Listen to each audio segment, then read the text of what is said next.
another quote that comes to mind is that it kind of pertains to this like social media highlight reel. Is like, if we only wanted to be happy, that would be fine, but we want to be happier, which is almost always difficult because we perceive other people to be happier than they really are. And happier is that it goes back to that one of our original conversations about judgment, and we have to compare ourselves to That's something. It. You got to compare. Right. Yeah. And in that comparison, happier is always above where I am now, which means it's unattainable. Which is frustrating. Super frustrating. And you'll never be happy. You won't. And I got a little distracted there because we have People this we have this image behind us, and they're not just walking by. They're standing right next to the camera and looking over our heads at that. They're trying to pick up the truth, man. It's like they hear it. They recognize it. Pay no attention to the podcast that's being recorded right in front of you. I was actually thinking about that. I was like, he's aware. He's like aware. We got some eavesdroppers that are just like kind of like slowing down the pace. Yeah, like, what are they talking about there?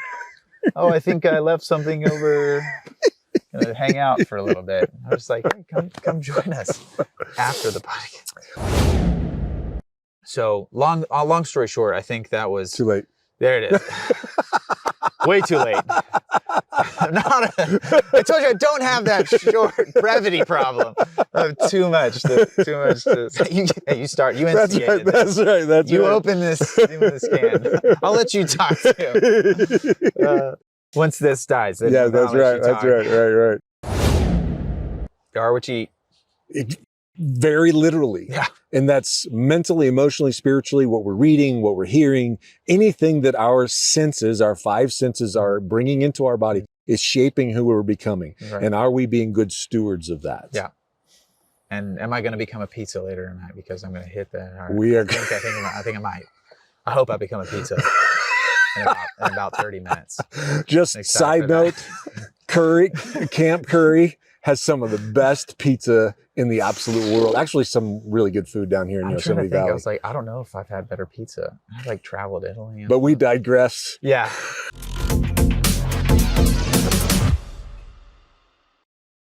Hello and welcome to the H3 Leader Podcast, where our intent is to provide a consistent drip of foundational and practical insight, motivation, and calls to action that will help us all grow in the critical arena of leader development. John Maxwell makes the bold statement that everything rises and falls on leadership. If that's true, and from a particular perspective, I believe it is, we probably ought to spend consistent time and energy on the subject. Very quickly, I want to note that my hope is to highlight the beauty and the value of leaders within my relational sphere that can speak into the development of the H3 leader. In other words, my goal is not to wow the viewer with recognizable A-list names.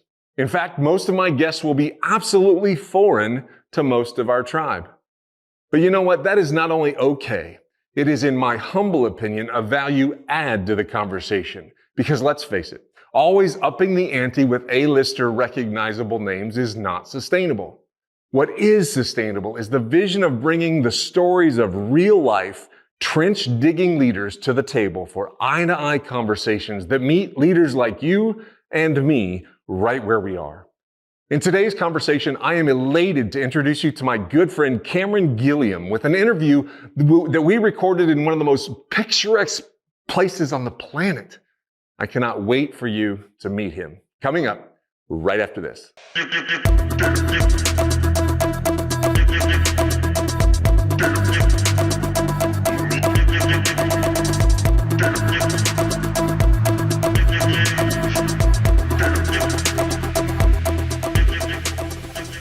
Cam, I really appreciate you being here today. It is, So I recorded Doug's earlier today and showed you a little bit of that footage, and was like, oh, we'll just go off in this corner over here. And you had to get into a competition with him on the backdrop. Well, you said don't one-up Doug, or you don't have to feel pressure to one-up Doug, but it's just kind of in my nature, to one-up Doug. So I figured if I can wander through here, if we have a really boring conversation, at least can't be too bored. That's right. That's right. Hi, guys. How you doing? Hi, good evening. So what our viewers can't see is that there's actually a boardwalk right next to us. And so we might have a couple traffic people going by. But might have an audience, might have some that's listeners right. tune in person, just like, wow, that's really good. We're gonna open our program here. But what is amazing about the place you and I are sitting right now is it's I could almost throw a baseball to our camp. Quarter mile. It's Probably a quarter mile it's from absolutely Craig. insane. Uh-huh. So we're in this amazing setting and get to talk a little bit about leader development. So I appreciate you taking a moment to do this. You and I met for the first time last year on this very trip. That's true. Had a great time. Mm-hmm. Got to know each other really well. When I started thinking about doing this podcast and interviewing leaders that I admire, a majority of those are guys that are ahead of me, right? They're seasoned. They're people that I've looked up to over the years and learned a lot from. Mm-hmm. But then I also thought, wait a minute, I met this guy named Cam last year. We're going to see each other again. And you're what I would call a young leader. How old are you right now? 32. Okay, so you're relatively in your career, but you've been doing it for a while now, right? So you've learned a few things. Taking a couple hits. That's right. Yes, you have. Yes, you have. And I just wanted to get into that space a little bit with you and get a little bit different perspective than probably a lot of my interviewees are going to be able to bring to the table. So I appreciate you taking a moment today to be with me. Yeah, super honored. I'll take pretty much any excuse to sit out No kidding. in a fine place with fine company. So I'll take any excuse. Let's start by backing up just a little bit and do a little bit of bio. Who's Cam Gilliam? What do you do? What's your background? Yeah, a little from the get-go. Well, it's a dark and stormy night in Little Rock, Arkansas. Born and raised in Little Rock, Arkansas. Went to high school all the way through there. Did my undergrad at Lipscomb. Did a molecular biology undergrad. Took the MCAT. Was about to start med school, and then did the classic drop out of med school for a boy band type thing. Just dime a dozen. Literally, though, right? Actually, did. I found acting in the middle of my senior year. There are probably some. If there are any dads that are listening, they're like, son, don't do what he did. And maybe I would say that if I ever get to have a son. But I fell in love with it, and I thought I was taking a year off between college and going to med school. So I thought, I got some kids coming in. Hang out. That's fun. They're doing a photo shoot right now. That's great. So I was taking a year off. And during that time, I was like studying for the MCAT, was going to go do the MCAT. I took that the summer right after I graduated. So you like apply that fall for the following fall. But I just found and fallen in love with acting, with the entertainment industry. And I just thought, you know what, before I go, and I kind of how I saw it, I was like, all right, I'm going to go to med school, and then I'm going to go to residency, and then I'm paying off debt, and maybe I have a family, and then I die. Like, that's kind of like, I know exactly what my trajectory looks like for a while.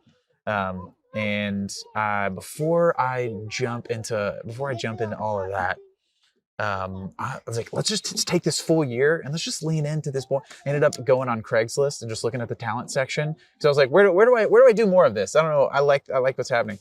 And so I jumped. I wouldn't recommend that, by the way. Okay. Don't go to the talent section. Go to Craigslist and look at random. You might end up in a Disney show. You might end up in a National Disney show. So that's where I found actually the audition for the boy band, which looking back, and I'm like, that's sketchy. But they were signed with Universal, and we like gave it a shot, and then kind of petered out after about a year.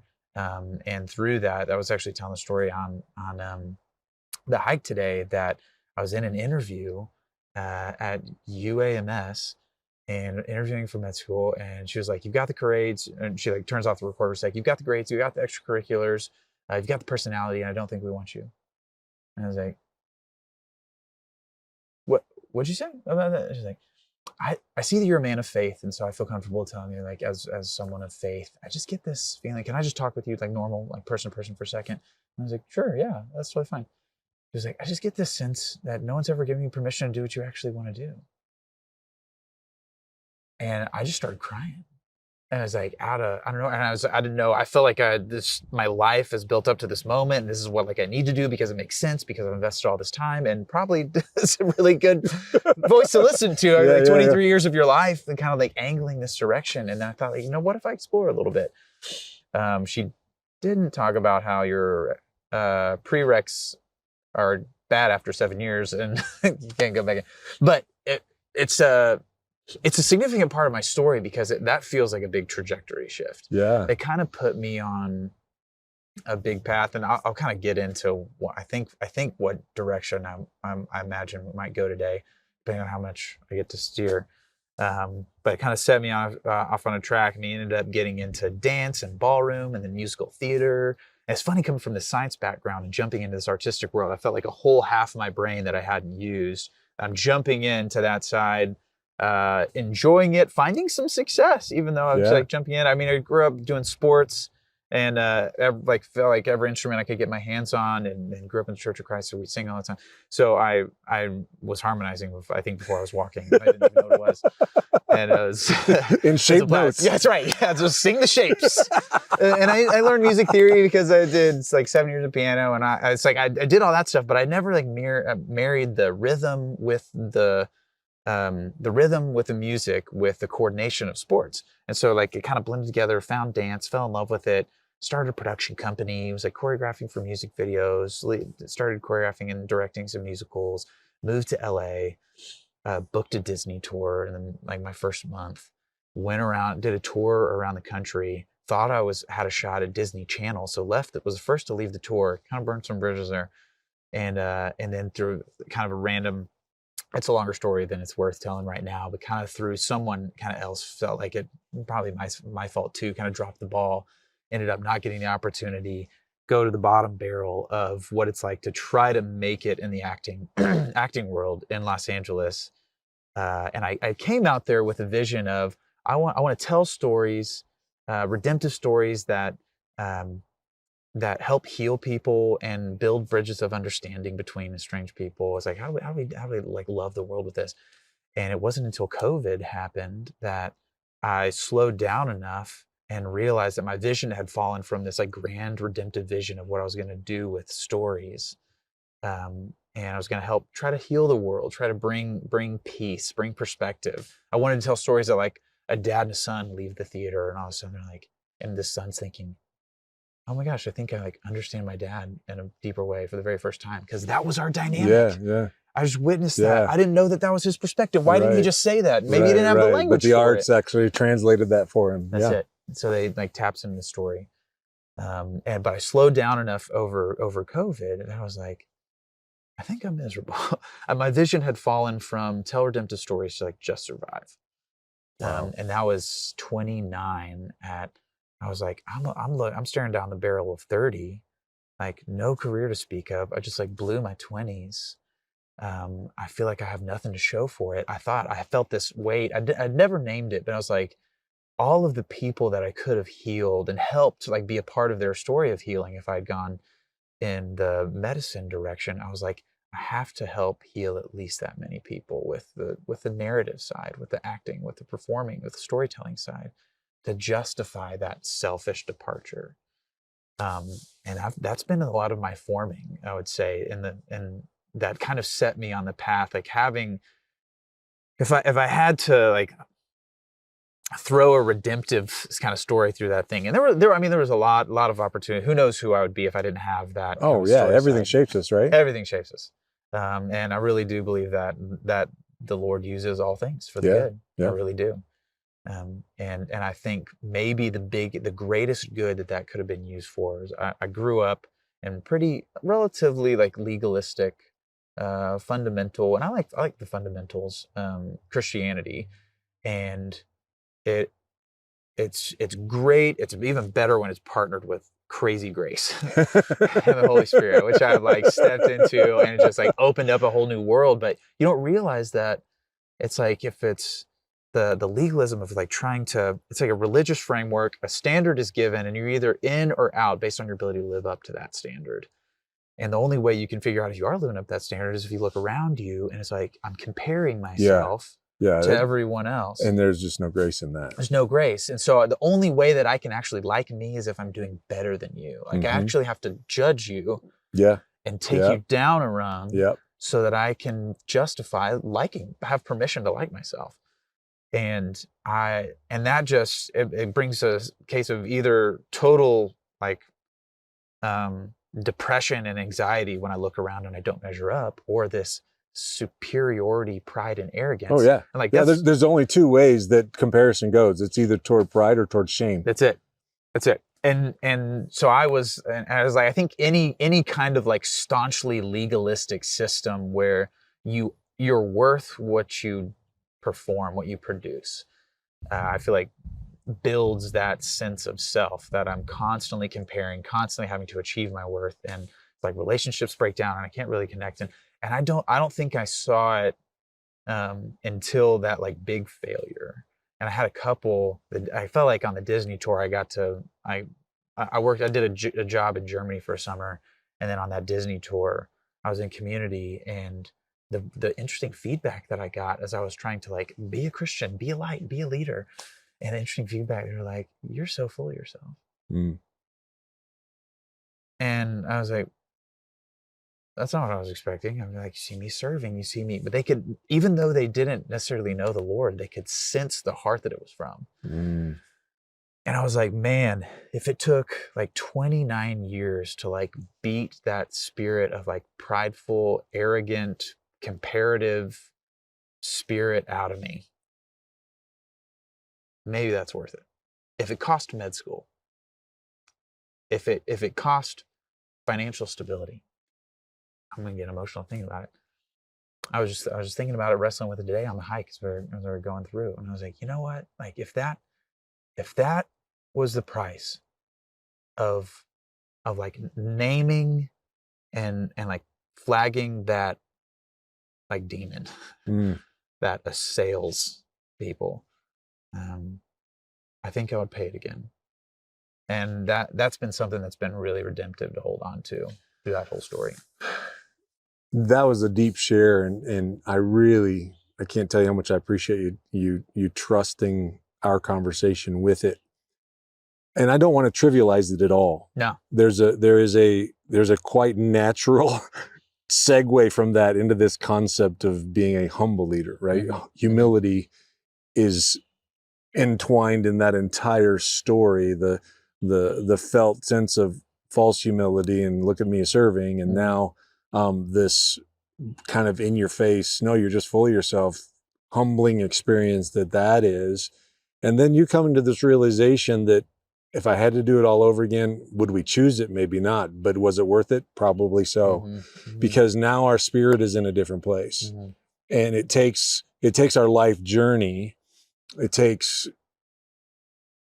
skin lost. Yeah. Your pound of flesh. Your pound of flesh, that's exactly. Right. To really understand what humility is. Mm. I had a leader one time told me, he goes, I don't really trust someone until they have their big failure. And I was like, what do you mean by that? He's like, it's coming. It's coming. It's coming for you at some point. And generally the longer it takes, the bigger it is. Yeah. It's like, go. Well, I was going to say the other thing that about your story that I, again, appreciate you sharing is that so many times when we either get out of school and whatever level of school we go to, and now we think that the world owes us something. Mm-hmm. We think that we're just going to be able to flip a switch and we're going to go to maybe 2 or 3 interviews. Yeah. And we're going to find that. Then we get to pick. Yeah. And they realize, what a catch. It's our choice. What a catch. Yeah. Very confident. Walk in. All right, sell me. I'm interviewing you. That's right. That's right. This is a 2-way conversation. That's here. Right. Why should I want to work here? Let's start there. And they're like, that's our time. Yeah. But that is just not reality. Right. And you had, we'll call it a bit of an extended season from the end of school through these challenging years. Mm. And now you find yourself pushing 30, COVID hits. Mm. You got all kinds of time to think about it, right? Well, too much time. Too much time. The hamster wheel slowly. So how did you turn that? How did you take this learning and say, okay, now this is the next season of my life and this is what I'm going to do with it? You know, it's a great question. Honored. A big part happened like right before COVID, actually. I jumped in this program called Unravel. And one of the leaders at the church I was going to at the time, and I ended up being like a kind of a part-time youth minister there for like 3 months. first transitional period. And one of the leaders was wanting to come up. He actually helped, I think, Andy Stanley start North Point in Atlanta. His daughter was a child actress and wanted to do so he ended up in LA, then ended up at another church plant, and he was helping that. But he always had, he's got this dream of, he like loves deep discipleship and leadership development with guys. It's like the cross between how are you just like a good, practical, humble, hungry leader that also has like the weight and the foundation of scripture, biblical truth that like undergirds you. And he's a process guy. He's like, how do we create a program? How do we gather resources? How do we structure a conversation? How many guys do we have in it? How long does it go? He's constantly tinkering. And we ended up, I had a phenomenal experience. I think it was like September of 19. So it was a little bit of like a kind of a Hail Mary a little bit at the time. And it wasn't until COVID happened that I really slowed down enough to go, we got to address some stuff. Like my vision has fallen. I'm compromising on values. I kind of lost who I am for a little bit. And I don't know where I'm going. But I jumped in this Unravel program, and the very first book we read was Celebration of Discipline by Richard Foster. And then each month did the whole thing. And so it's 12 private disciplines, or 12 internal, 12 external, 12 total, 4 internal, 4 external, 4 corporate that they go through. That's like prayer and meditation and fasting and study. And they've got, some of the corporate ones like confession, guidance. It's a beautiful book, and it's so well done. It's like this beautiful cross between like, what are some practical, tangible, like spiritually and leadership developing practices that I can just like lean into the thing, do the thing, trust the process, and the transformation like kind of happens itself. Like just pray continually and see what happens to your heart. Just like meditate on the word, study consistently, and see how your mindset shifts. So these are things we can tangibly do and literally check the box. Literally check the box. Yeah, not that that's the way all transformation works, but here are a few things that you can do to check the box. Yeah, and he's, I love how he frames it. Richard Foster, he says, these disciplines like do not save you. They just get you into the room where the Lord does his best work. Wow. I loved it. He's like, prayer is not going to save you. God's going to save you. It just so happens that prayer gets you close to him.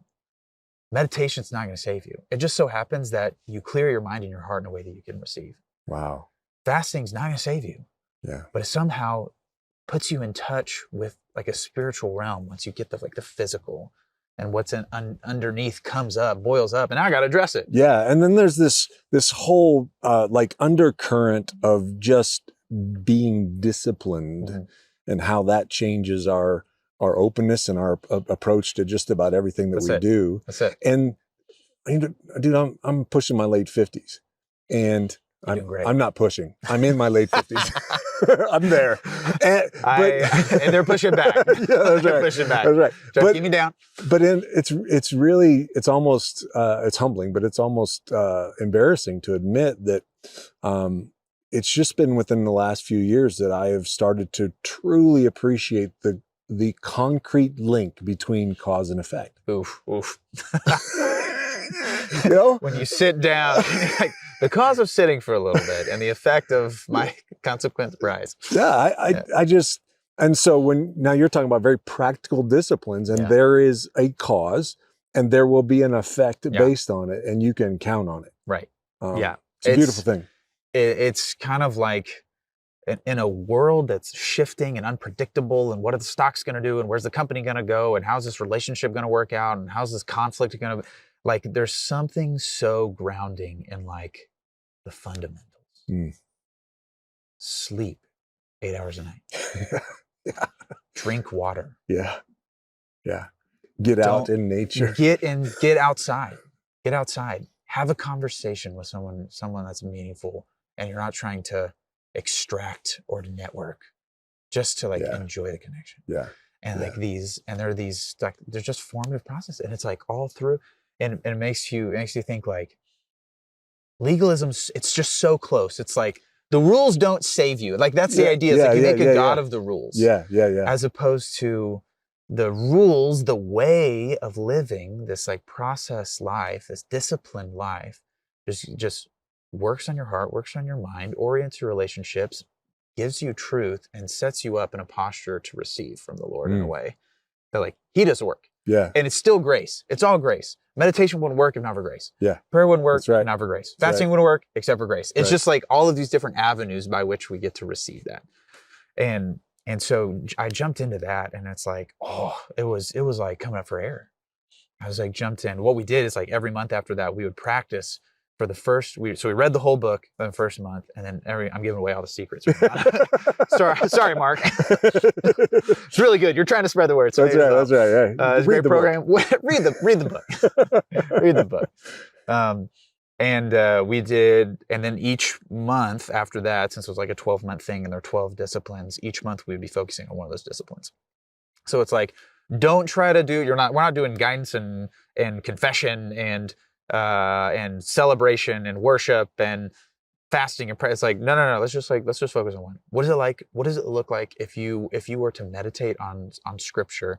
And that was another thing. There's differentiation. There's like, instead of an emptying of self, which I think like is good and valuable, but the meditation that Richard Foster is really talking about is like, how do I meditate on truth? Like I'm gonna engage scripture, and I'm just gonna fill myself feast with on that. it. Yes. I'm gonna gnaw on it. I'm gonna let this like read me a little bit. I'm gonna meditate on it, and like, what does that mean for me? How does that mean? What does it mean for relationships? What does that? You know, we practiced each discipline for a month this whole time, and then we kept reading other books after that. Like one of the other big ones was Crucial Conversations. Oh yeah.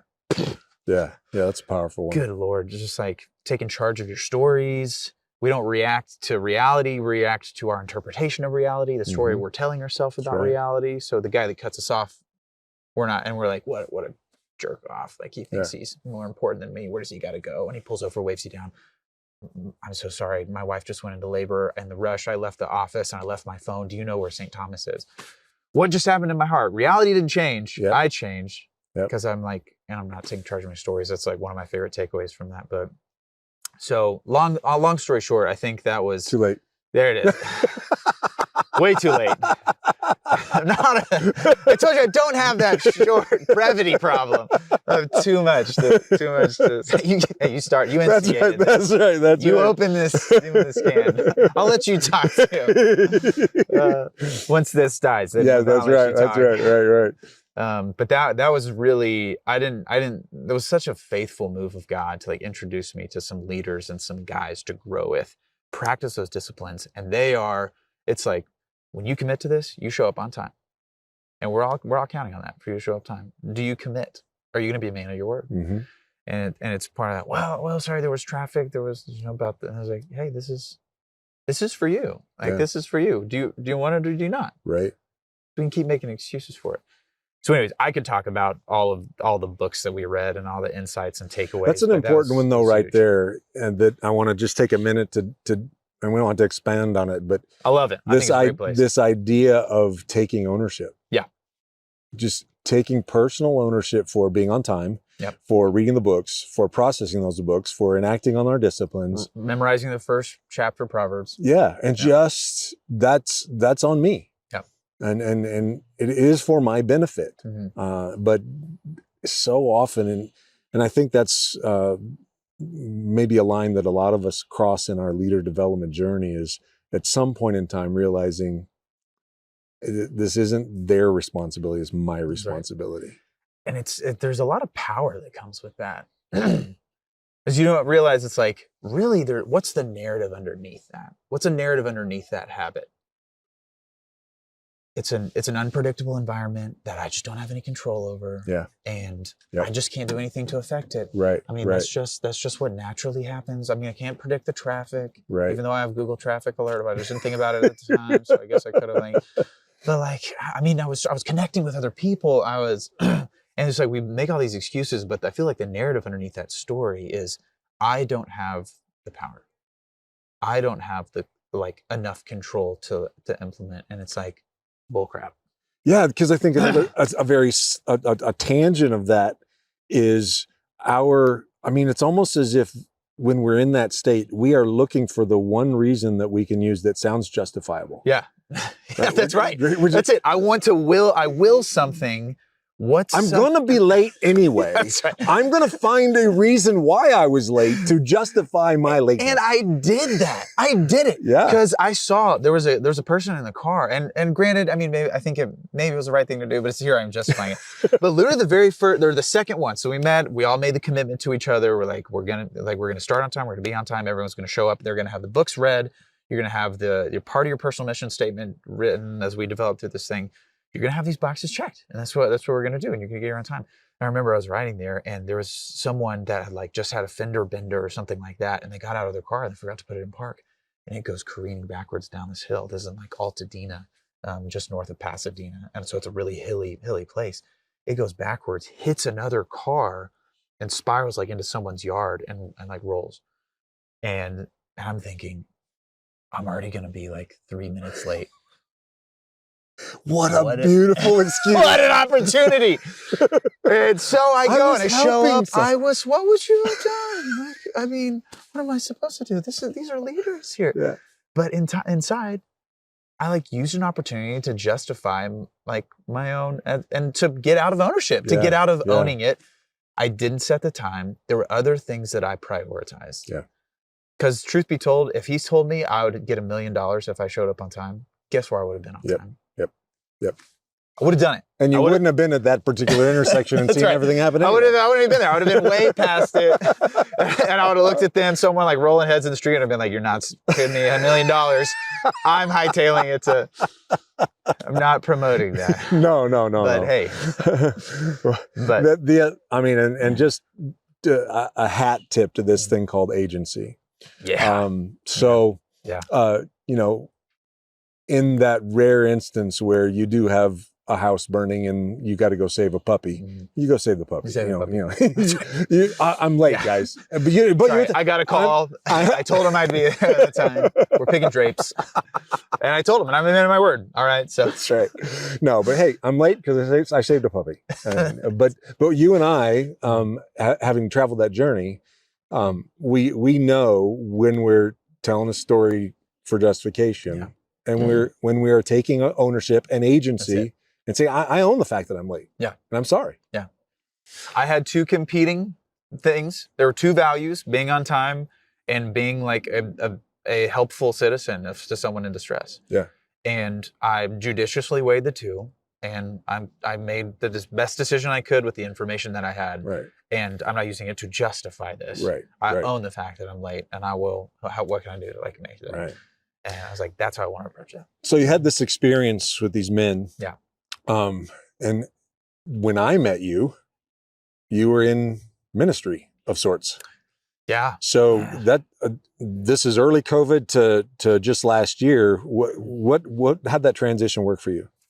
Yeah. So Unravel keeps going. We jump online when COVID hits, go home. And I'm like, what a kiss on the cheek from the Lord, that he would have me surrounded with guys like in a vulnerable space, working on a life mission, like mission statement, working on personal discipline, and the transformational process, like in that year, even in the midst of all that damage, even in the midst of like, oh my gosh, I don't have a career.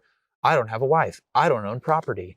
I have no like forward trajectory. I don't really have a sellable skill set that I know that's like valuable in the industry, and found out that's wrong. But I was just like telling myself that story, but I had that community that's like at a time when a lot of people spiral and they don't recover from that. That's when they hit the coping mechanisms that follow you to your grave and often take you there. Mm-hmm. And I had that community. And I said, that's one of the other biggest things is like recruit your team. One of the things we've talked about in Unravel is like, you are actively becoming the average of the 5 people you spend the most time with. That's right. Do you like who you're becoming? I will add, and the books you read. Yeah, and the books you read. I like that. That's true. That's right. That's right. You spend a lot of time with that author. That's probably gonna. John Elder's Wild at Heart. I know. Yeah. Run in open fields.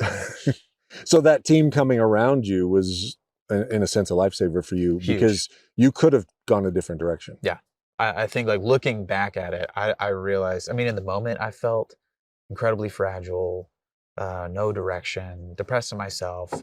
That's the other thing. If you're in that legalistic standard, you get to the bottom, it's like, there's no hope. Like I blew it. I officially blew it. Had all this potential. And I was like, everyone called you the golden child. And I was the person the one person that could screw it up. That was incredible. All that potential. It's like there are 50 different, people obviously say you can do anything you want and be successful. And I picked the one thing. I was like, well, except for that. And that was the one. So gosh, can't help you there.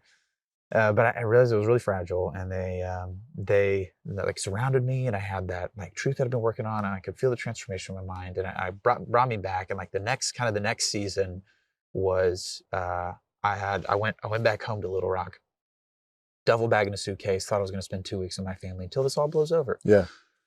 I don't leave for a year and a half. And over that time, I'm just like getting in touch with, I'm like, what do I do? I was like, I guess I'll just like talk to people that I think are wise and are leaders that I've looked up to. And I'm back in town, and I'm like reflecting on, I had no idea how wise and valuable you were. And now I'm seeing you in a different light because I'm in a different season. I've got the eyes to see it now. Yeah. Like, can I have some time? Yeah. And thank God that COVID gave a lot of people time. Yeah. So I got some time with a guy named Jeff Spry, who they call like the Holy Spirit of Central Arkansas. Very tongue in cheek, but it's kind of one of those things. It's like Jeff Spry tells you to do something, you're like, okay, I'm going to do that. I'm going to take that really seriously, because he just walks that closely with the Lord. And it's just such a motivated by love. And he goes, Cameron, I'm just going to start connecting you with people. I just want you to start talking to people. I'm going to send some good people your way. I'm like, okay. Same thing. One of the guys he sends, Danny Hinton, executive director of Downline, a discipleship ministry, launched in Memphis, budded off, started another one in Little Rock. I think they were like year 7 or 9. I think we were not year 9 when I jumped in and met with him, told him my story. He just like related, just loved. I was like, this is the kind of man that I want to be like. And he goes, Cam, I love you. I remember this. He goes, I love you more than I love Downline. Or I think that's what he said. I love you more than I love Downline, but I think you would love Downline. I think I was like, I'm not doing like some kind of a sales pitch. I actually think this would be the most valuable thing for your life right now. One of the most valuable things. Mm-hmm. I'm paraphrasing. He probably said it way better. Yeah. Way more respectful and way more influential. I know I would never do well in a courtroom. What did you say on this date? Yeah, no, that's sorry. Right. Golly. It could have happened. Maybe it was videoed, and they'll tell you. Hopefully it wasn't. And so I jumped in, and that was a 9-month discipleship thing. And so it's kind of an in-between. It's like, it's not quite seminary, although they have partnerships with like Dallas Theological and with Southern Baptist. You can get up to 30 hours of seminary. Wow. That's like a third of an MDiv. Yeah. They throw some extra readings and some tests and stuff along the way. And at that point I was like, I want to live a lifestyle of ministry, but I never see myself like man of the cloth. Right. Even though I love the church, I'm always going to be a part of it. It's a big part of my story and community. So I did that. That was like a 9-month process. And I just like fell in love with the Lord. I got around some people similar with like Unravel. It was like another cohort, people around my age that they have like a emerging leaders program, part of it, that they do some extra stuff on the side, and you get connected. Sort of like 20 of us probably that are like, yeah, I'll spend $1,500 and 6 hours a week and wake up at 5:30 in the morning so that I can do this discipleship training thing that doesn't end in like any recognizable certificate, so that I can just be a better lay leader in the church. And the whole mission of that was like, how did Jesus do discipleship? And then how do we do that kind of discipleship in a church?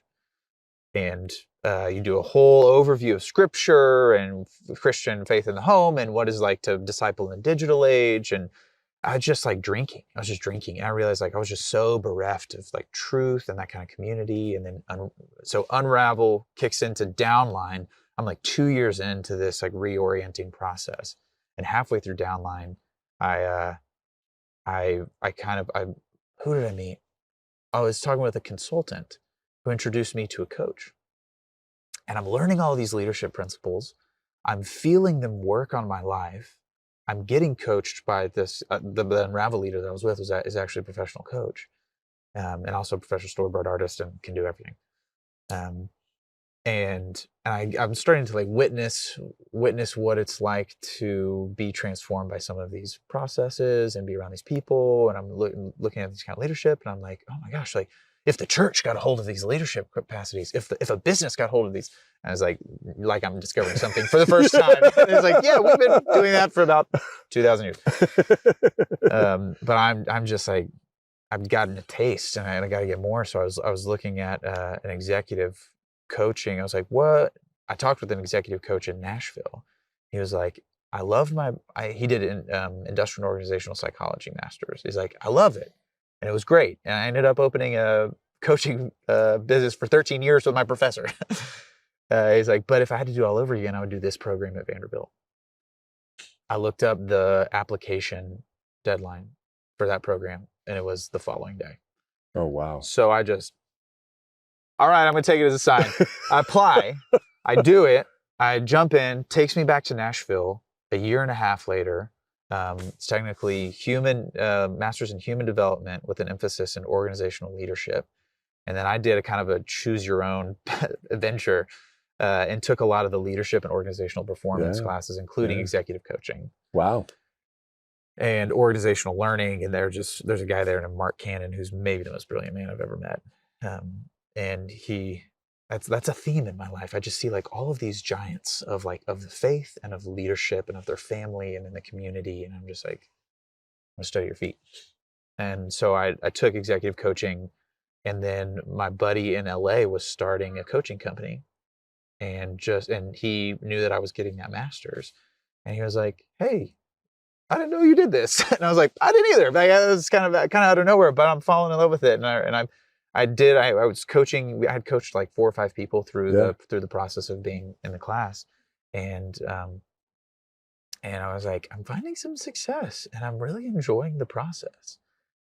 And then he wanted me to jump in and be one of his coaches. And then I was like, started building some clientele. And then through like the exercising of that and communicating like this, just kind of built a bit of a practice until I randomly got a call from Pepperdine because I was doing a leadership. I'm almost done. We're almost to present. I feel like I've just been talking 100 miles an hour. And I was leading a young adults group at a church in Ethos in Nashville. And we were doing a study on romance and Jesus. And we're like, does the Bible have anything to say about modern dating? And through this like transformation process, love relationship, got in touch with Single Dating Engaged Married by Ben Stewart. He teaches up at Passion City, DC, teaches at Passion Conference, and taught at Breakaway, the Texas A&M ministry. And it's a best take on like biblical, healthy, good singleness, dating, engagement, and marriage. 150 young adults sign up for this class. We go through it. Like the growth is off the charts in 6 weeks. I think that's what put me on the mind of the pastor who, when Pepperdine reaches out and they're like, is there anyone we should talk to? He throws my name in the hat, get a call, and it just felt like the Lord was in it. So that's how I ended up at Pepperdine, now director of ministry on campus. And I still keep up some of the coaching practice on the side. Good for you. That's kind of how the bio turns into how I like landed here. Yeah, well, we talked about earlier, but there's a formation journey going on here, right? And it's been a long formation for you. It really is for all of us. All of life is a formation. But I appreciate you taking the moment to share your story because there's nothing easy about life. There's just nothing easy about life. And we want to pretend like we're something, some albatross because our life is hard. And I just think your openness and your transparency and vulnerability and willingness to share a lot of your journey will hopefully speak to someone who's like, well, maybe my life's not so bad. They look at that, they're like, oh gosh, I thought I had jacked it up. Praise God. Not that guy. And it's like, hey, maybe on my tombstone it'll say cautionary tale. And I'll be like, hey, that's my legacy, baby. I'm gonna own it. I'm gonna own that. But flip that for a moment, I know we're just having a little bit of fun, but almost cautionary tale. Had all the marks of it. He could have really but everything's about perspective, right? Yeah. And so you could also look at the richness of your formative years and the incredible experiences you've been able to have. I mean, just incredible. No, not many people can say they toured with Disney. Not many people can say that they had we haven't really talked about this, but their exclusive mode of transportation was a motorcycle year round, and you're weaving in and out of LA traffic and trying to figure things out on the streets of LA. Don't follow that. But gosh, it's cheap, and you can get from downtown to LAX and the parking's 40 great. minutes, and the parking, long-term free parking, right next to the gate at LAX. Yeah, just bring your rain suit. But because it rains so much. Yeah. I did learn the hard way a couple times, but my point is that it's really about perspective, because you could look at that and be like, oh, wow. Yeah. Right? Or woe is me, or man, I'm late starting it, or you could all this stuff. But I think there's also an opportunity to really lean into the richness of that development opportunity. And now, how can you use that to shape young lives? Because God has put you now at Pepperdine University in a leadership role where you are influencing young people, and you're still at that age where you can connect to them, and you have a valid story, and you can speak into those lives. So it's a powerful opportunity for you, and I just think God's got you right where He wants you to be. I appreciate that. I appreciate that big time. Yeah, it's it's been really humbling and invigorating that. It's kind of funny. One of my best friends once said, "Our pain becomes our mission," and I love that. I really love that, and I found a lot of that to be true. And I've used that in a lot of like counseling sessions or pastoral sessions or coaching sessions where someone's in the middle of, or they don't know what to do with this like damage in their past, or they're in the middle of something, they can't see through it. And I remember when someone kind of like spoke to me. I think that's why it's like one of the things I struggled with is just like, where do I go and how do I make decisions and where do I pull wisdom from and who do I recruit to my team? And I don't know how to do this thing. And so it's like helping people make decisions and make formative decisions, helping people become someone that is capable of sustaining the impact that they want to have, the kind of dreams that they want to live. You said a couple things in there that I just want to highlight because they're powerful words in my ecosystem. And the first one was, oh my golly, becoming. Yes, yeah. You see my eyes light up when you said that. Yeah. I saw it. Yeah, get a little twitch. Yeah, we're not just here to do. That we are here to be and to become. And there's this concept of redemptive potential. Yeah. This idea that we are growing into something. God is developing us into something. And it takes time, it takes effort, it takes intentionality, it takes patience, it takes all of that. But it takes an understanding that I'm not ever going to necessarily be perfect. I'm not going to be where I want to be. I'm always in this state of becoming. And I want to, that awareness, that understanding can be a powerful thing. I tripped and stubbed my toe. That's all right. I'm becoming. Yeah. I made a mistake. I'm gonna own that mistake. I'm gonna embrace it. It's okay because I'm in the process of becoming. And then the other one, the word that you talked about is to be able to sustain. This idea that whether it be a flashy concert or the latest conference I've gone to, or the book of the day, whatever might be influencing us right now, that can have a good flavor to it. But what can I bring out of that I can incorporate into my life and sustain over the long haul?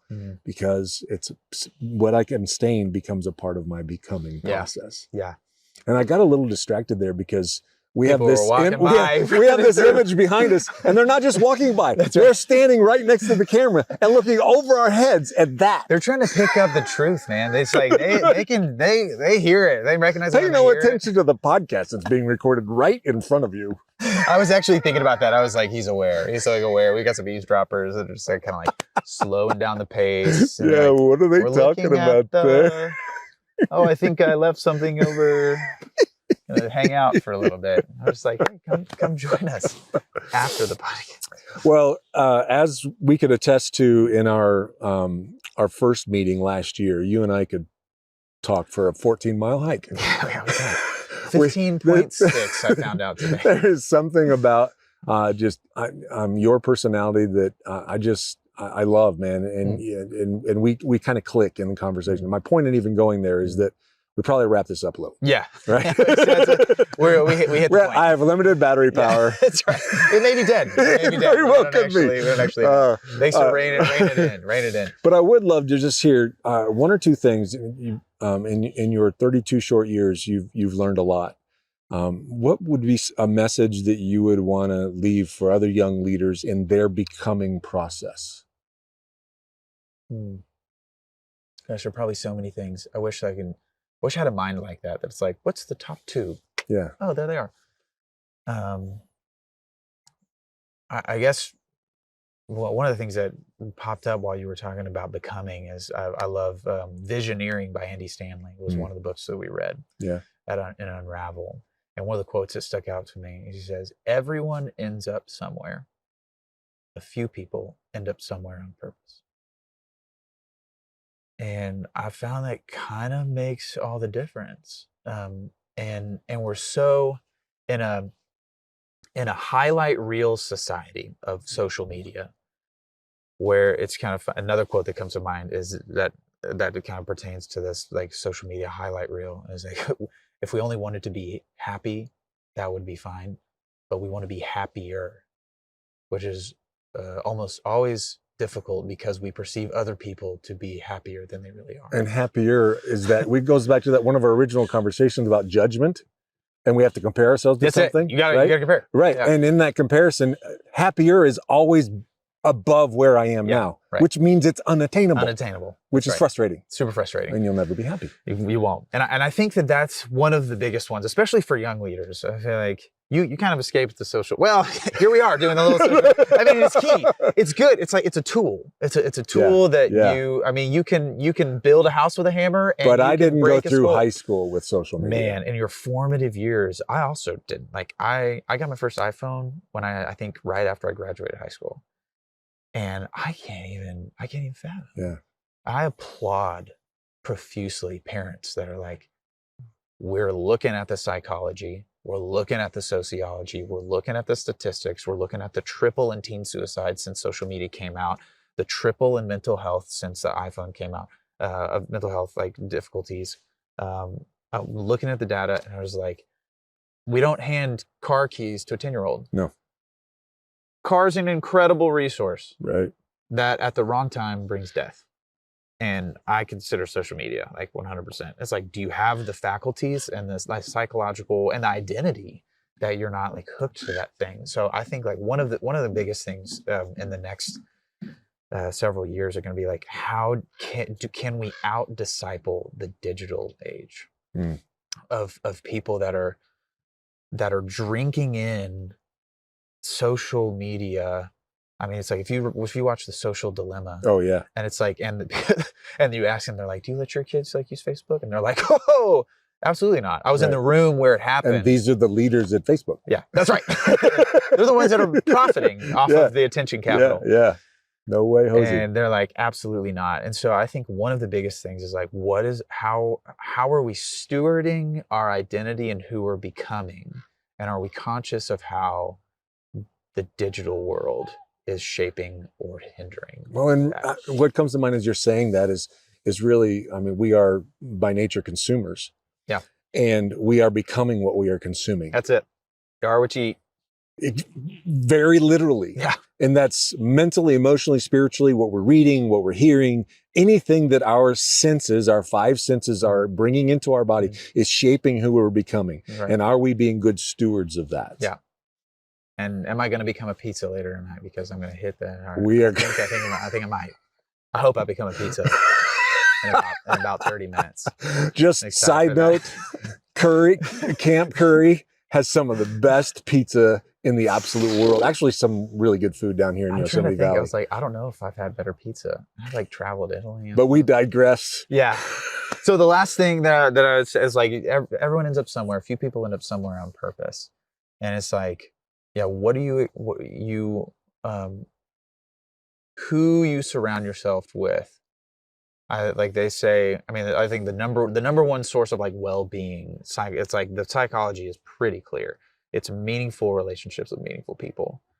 So we're gonna have this inner impetus to have those meaningful connections. Like, are those people not like to go through your life and cut everyone out? But maybe bring some consternation to like, do I want, like, open your eyes. Do I want to adopt their character? Do I want to adopt like how they respond to conflict? Do I want to have their marriage? Yeah. Do I want to laugh like they do? Do I want to crack those same jokes? So I want to, and not from like a judgmental standpoint, like, I'm comparing myself, but I'm just like, who do I want to become? And based on where you're getting your truth of who it's good to become. And like, are you getting it from Scripture? Are you getting it from like good psychology? Are you getting it from, number one foundation, I think, Scripture. And then once you've got that vision, once you've gotten a good vision of who to become, what are you willing to not do? Like, what aren't you willing to do to systematically engineer your life so that just by living your life according to the rhythms that you set, that your calendar and your community is constantly forming you into the person that you said, that's the vision, that's what I've articulated. My vision will shift a little bit as I grow and I gain wisdom, but that's who I want to be. And I want to be, and you've got a really good why. You really got a really good why for that. So much full circle in what you just said in this. I'm coming back to the 5 people we hang around and stewardship of those inputs, and that we have to limit those sometimes. And we do that in love and in wisdom and discernment, but we still have to really we have to take ownership of those inputs, the things we read, the people that are around us.